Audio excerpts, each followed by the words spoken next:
ദീപകിന്റെ വിഷയത്തില്, ഷിംജിത വിഷയത്തില് ഞെട്ടിക്കുന്ന കുറച്ച് കാര്യങ്ങളാണ് പുറത്തേക്ക് വരുന്നത്. നമുക്ക് ആദ്യം തന്നെ കുറെ പേർക്ക് ഈ ഒരു വിഷയം ഉണ്ടായ സമയത്ത് തന്നെ ഞാൻ ഇതിനെപ്പറ്റി പറയുമ്പോൾ പലരും എൻ്റെ അടുത്ത് ചോദിച്ചൊരു ചോദ്യം, ഈ പെൺകുട്ടിക്ക്, അതായത് ഷിംജിത എന്ന് പറയുന്ന പെൺകുട്ടിക്ക് അയാളുമായിട്ട് എന്തെങ്കിലും വ്യക്തിവൈരാഗ്യം ഉണ്ടായിരുന്നോ എന്നാണ് എൻ്റെ അടുത്ത് പലരും ചോദിച്ചത്.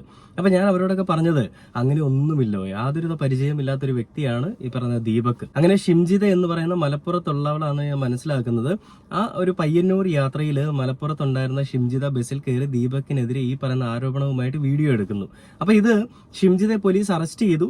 ഷിംജിതയുടെ ആ ഒരു വാദം അല്ലെങ്കിൽ മൊഴി എന്ന് പറയുന്നത് ഈ പറയുന്ന ദീപക് തന്നെ ആക്രമിക്കാൻ ശ്രമിച്ചു എന്നുള്ള ഒരു കാര്യത്തിൽ തന്നെ അവൾ ഉറച്ചു നിന്നു. അതിനുശേഷം പോലീസ് റിമാൻഡ് റിപ്പോർട്ട് തയ്യാറാക്കിയപ്പോൾ അവർ അതിൽ എഴുതിയത് ഇത് അദ്ദേഹത്തിനെ കൊല്ലണം എന്നുള്ള ഉദ്ദേശത്തോടു കൂടി തന്നെ ഏകദേശം 7ഓളം വീഡിയോ ഈ പറയുന്ന ഷിംജിതയുടെ ഫോണിലുണ്ടായിരുന്നു. അതിലൊന്നും ലൈംഗിക അങ്ങനെയുള്ള താല്പര്യത്തോടു കൂടി ചെയ്യുന്നതായിട്ട് ഒന്നും പോലീസിന്റെയോ അല്ലെങ്കിൽ മറ്റുള്ളവരുടെ ശ്രദ്ധയിൽപ്പെട്ടിട്ടില്ല.